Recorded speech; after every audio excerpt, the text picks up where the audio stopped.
A lot of stuff's going on right now.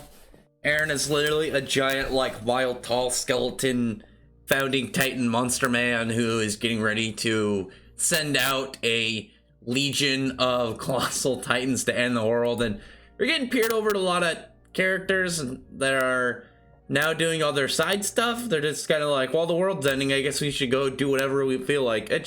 I can understand the concept of them trying to figure out just anything they can do, whether it's to prevent this or, you know, their final moments or however, you know, they're gonna process this. But I feel like in a sense, if this was a TV show, and I know there's an anime, but if you're like going through this in a much more regular, fluid set, it would probably run better. It's that, you know, monthly status that I feel like just it feels a little drawn out in a lot of aspects. Like, a lot of this should be going on, like, one of those parts where you see, oh, a character pan over, they're doing this thing, they're doing this thing, and just keep switching. But looks like we're gonna be doing this for a couple chapters, because I know that Isayama wants to end Attack on Titan this year, so we'll see. Because really, like, there's not really a whole lot they can really do in that. Like, they can either kill Aaron or they can pretty much just let him go throughout this. I mean, there's no other options really set up. I mean, they have a possibility. I still think that Mikasa's gonna be the one to kill him, and there were some hints earlier, like when we saw the whole part where they're having a flashback before Aaron ditched to go do, you know, be a pretend crazy Marley hobo, where we had like half of that chapter was kind of like seen from Mikasa's point of view, and then this like before everything, and then the second half was Aaron post, you know, getting the founding Titan powers and becoming, you know, this monster, and then showing everybody, you know, that has the Eldian blood, what exactly is about to go down.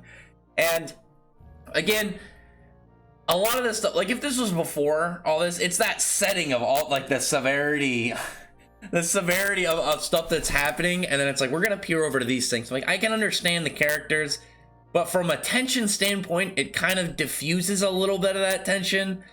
It's kind of like, I legitimately, the easiest example, it's like post Kaneki turning into a giant monster, and then it's like, yeah, I'm gonna go to sleep for 2 days, send out fodder ghouls that relatively, that, you know, aren't much of a threat to anybody with a name, and then they're gonna walk around just on top of him searching for him with the, you know, the metal detectors to find the ring, which was a clever idea. But if this was like a search while, you know, he's like a giant rampaging monster, that would have been really cool. It was very low-key at that point. I was just like, I mean, he's asleep, let's just go about it and try and do all this stuff. You know, we got a day until he wakes up.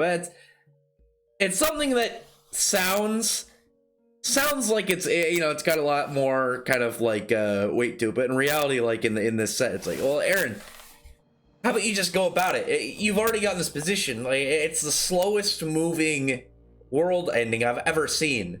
I can imagine. It's not like, oh, it's big built up. It's like, no, you have it all go. These it reminds me of that scene in Austin Powers. I think it's the second one where the guy, and it might be the first one, I don't remember which one specifically, but you know, the steamroller guy, where he's standing like probably like 50 feet just screaming no because he's gonna get run over by these guys. It's like, dude, get out of the way. It's coming, but it's gonna be a while. You can sit and maybe take a nap, and then by the time you wake up, you know, they might be a couple miles closer. But so with all this going on, we've got some nice character parts. I liked the whole bit, you know, of Armin. I think Armin's bit was probably the best part of this chapter. We start out, we see Annie. You know, Annie broke out of the hardening when Aaron wanted all the other hardening to break, and she goes, oh, I think it's Hitch, and you know, she's like getting ready to try and pretty much like get her by the throat and be like, do as I say right now, and then Hitch just bodies her. But Annie isn't dumb. She cut her hand beforehand. She cut herself momentarily as things were going on and or beforehand. So she's like, if I can, I'll turn into a Titan right now and kill you. It's like, oh, you know, you might be too tired. It's like, I can probably do like a half-assed Titan and still kill you by the explosion. So, I mean, there's still somewhat of explosion. There's, you know, heat and whatnot, the steam. But she's being intelligent here. She was prepared. And then it kind of goes back and they're just discussing over everything that's been going on. The whole part of like her just talking about her backstory, getting backstories at this point in the game, it just kind of feels off. It feels like something that should have been told a lot earlier. But I don't know. I personally don't have a problem with it. It just kind of feels out of place. But at the same time, I'm like, we got bigger things going on. I get you want to talk. You've been silent for 4 years. So come on. Things are getting heavy. We need to get serious. We only got so many circumstances right now. I did laugh at 2 parts. There's a part when she's like saying how she didn't care about anything. And I'm like, all right, calm down there, teenage angst.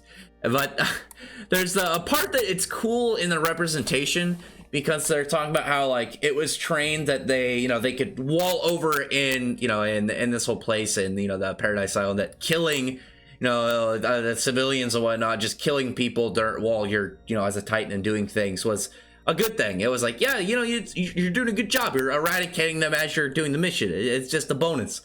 And there's like a part when she's like describing it, and then you see a part where she stepped on a bug, and it was kind of like, oh, that's how she saw the people she was killing. It doesn't matter, they weren't people to her, it was just insects to destroy. I laughed at that part only because I looked at her foot and I looked at the bug, and I was like, that bug is massive. That thing is like the size of like an apple. And I realized that dangerous island where practically everything wants to kill you. And then they were trapped there too. So I mean, is the Paradise Island Australia? I mean, because I know Australians, they were put up from, was it prisoners? They went on the island, and then obviously the reputation of them. Also, just a side note, hopefully the fires get out in Australia. It's getting bad there. Save the spiders, save all the bugs. I love the bugs. Save them first. Anyway, gets back to the whole setup, and she's talking about when she was strong enough to actually beat her father, he was happy because he's like, you're gonna be able to accomplish so much and be able to do your job and just bring yourself wealth and glory. And then afterwards, he seemed to kind of be against it. He didn't want her to go out and die. And she's like, after everything that I've done, I would have done it. I do it again in order to get back to my father. So she's very much like, I don't really have a side here. I'm just trying not to die. I'm not really pro Eren. I'm not really pro Marley. I'm just trying to get back to my dad. But at the same time, there's like this part where it's like, well, your dad might just get crushed by the Colossal Titans. And she's just like, I guess so. And it's like, that's one of those parts where she should get an emotional scene after she just discusses how she didn't care for all these and she's just dead of expression. And there's something she cares about, but then it's like, well, the one thing in the world you care about might be dead. And then she's okay. It's like, God damn, do you have emotions? Please, I haven't seen you smile or do anything in years. You should at least have a sad emotion at the idea of your father dying, but whatever, I guess. It's not an important thing. Again, like Annie was lucky to get brought back at this point. Like, I don't imagine she's gonna have a lot of importance in this. I mean, she could have like maybe like a cool part opening up a time for Mikasa to kill Eren if it comes down to that. But like, what else is she really gonna apply? I mean, she's already like, the only thing that she's really got like about her in terms of what she would apply is her Titan form. And unfortunately, she got like the worst Titan form because she doesn't really have any special powers. She just is, I guess a Titan with tits. But Shadows is discussing with them all, trying to pretty much be like, listen, we need to make a stand. We got stuff we gotta do. I'm not gonna be pretty much just hiding out in some crappy mountain, just living at some slum like hideaway life. We have to figure out what we're gonna do here. I really liked like Armin as he's like talking about, talking to Mikasa, and all Mikasa's doing is asking questions of what they're gonna do. Like, what should I do? Was this gonna happen? Where's this gonna go? And you can tell that like Armin is just mad. Like, even before that, you can tell he's a little bit annoyed, and then he just snaps at her, and it's just like, dude, think for yourself. Manage to do something. You are your own person. Please form your own thoughts and perform your own actions. And he just snaps on her and just yells at her. It's just like, get your shit together. Get your head actually on a swivel. Like learn to do something, please. Poor girl. She's just she's a trained monkey whose master has disappeared, and she just doesn't really know what to do at this point. She doesn't know monkey stuff. She doesn't know really where to go from this. The Gabby plot line is moving forward. I'm not gonna lie. The Connie stuff I have absolutely no care for. I like the stuff with Armin. I like, even though Mikasa, like, I'm not a huge fan of her character, I like the whole fact that like in this scenario, she can't process any of this on her own. She can't really figure out what to do. And even if I'm not a fan of her character, I can still acknowledge that, it's an interesting kind of like take on it. And then I think when she fully kind of starts doing things on her own. Maybe that'll be when she realizes she has to put Eren down, which again is really interesting. When she has to, the way that I'm thinking about it is like, because she does things to help him, but in a way, like, could she like formulate and be like, putting Eren down would be for his own good, which again would have a really interesting kind of turn for a character. Meanwhile, like, Flock has just kind of like become a crazy cultist, and he's just like, well, you're like shooting this dude, and when the guy tries to rebel against him, there's no hesitation, just turns, shoots the guy in the head. It's not even like a jump back. It's literally like your turn, you just turn kind of to look over at something, pull the trigger, then he's back to it. It didn't even phase him, which actually, like, with someone like the parts where Elena, when she kills people, I know like a lot of like people hype up over like, man, she's crazy. This kill I thought this kill was a little bit more like intimidating, just because it was like showing a demonstration, but not some big radical one. It's like, hey, do you want to buy this kitchen utensil? It does this, and then it's just, you know, it's a non-factor to you. It's almost like you're going through a routine. Like, you just like, yeah, I'm gonna have to take this guy, I'm gonna shoot him, and then, you know, he's probably gonna do something again, and then I'm gonna have to murder him, and maybe everybody else will follow. It's like, damn, dude, how far gone are you? You are definitely way deep into this. But Gene just kind of seems kept up on this. I don't think he can really like keep like a heavy head and what's going on right now either.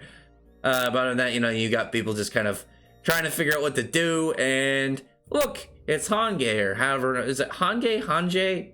I don't know. I never care about her enough either to learn her name. But who she got in a cart? Levi back, but it's like, well, I don't know what he's gonna do. He's kind of like I mean, literally, he's just an Ackerman burrito at that point. Actually, maybe look more like a joint.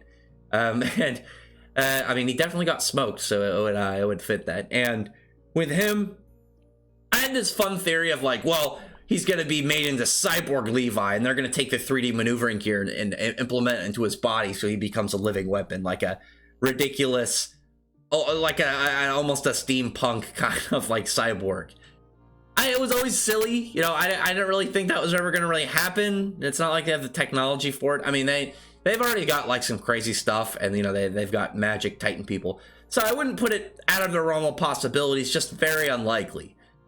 I'm very curious of what the point of, like, I guess really just showing that he's alive. But you could have done that maybe near the end of the last chapter. You know, just showing him healed, because now it's just like, you can't really like put him back into play. You can either, I don't know, because I don't think they can turn Ackerman to Titan. So really, it's just kind of like, we need to find somewhere to store him so he dies, so he can be in the last chapter and show that, you know, he's recovered with some crazy scars or something and a cripple. I don't know. This chapter, generally I have a lot more to say, but like with a lot of the, like the whole part about Connie and Gabby, again, Gabby has an interesting character arc as like this child soldier, but I don't care about this whole like feed Falco to Connie's mom plotline. It feels so out of place. And again, it'd be like Naruto. It's like, hey, we have Madara and Obito. They're literally like a minute away from activating the infinite Tsukiyomi and engulfing the world in a genjutsu, and then it's like Shikamaru is like, oh crap, Hidan got out, I better run over and go do that. It's like, that could be interesting, but the fact that you're doing that level of thing during this level of event, just again, it feels so out of place. It'd be so strange.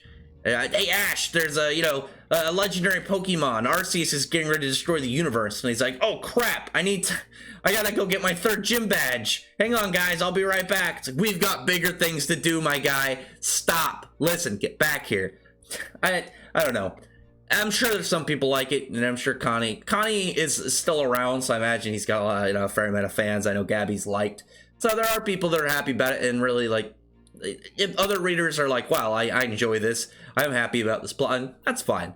For me personally, I'm just like, I don't care about this. This isn't what I want to see. I want to see like Eren waging war and these guys deciding like whether or not they're going to go against him or not. And personally, I think they're going to need more than one chapter to kind of like lay the fallout, because I think the last chapter will be like years later, or like a weird Attack Titan time like flow stuff to do some weird shenanigans, or the characters are gonna like flatten the world and try and reconstruct. It's probably the end. Like, it'd be kind of weird if there was no action for the rest of the series. It's not demanded, but It would feel kind of weird. Anyway, still a fair chapter. Armin just being a little bit like built up of, you know, maybe Erwin should have been the one to live. I think he's doing a good job. He's fine. You're a good dude. But other than that, comment below. Tell me your thoughts are about the chapter and tell me your thoughts on what's going on. I just want to see, like, I want to see Eren just go into the, you know, end world mode. We're at that point. Like, we've gotten all these characters and their stories are built up. There can only be so much more. And we stuck around so much. I need this world ending giant skeletal battle of, you know, all these guys literally, because it's the thing of it's going to be really cool. I think just thinking about the action for that final fight is unlike the other. It's like with the Titans, no normal Titans, just regular Titans. You're scaling the buildings with the 3D maneuvering gear. With Eren's like skeletal structure, they're going to be like ducking and weaving 3D like around his skeleton, which is going to be really cool. But other than that, like I said, comment below, thumbs up the video, but from the like button, subscribe button, and check out my other videos. But that, I appreciate everybody's already subscribed, and thank you all for listening.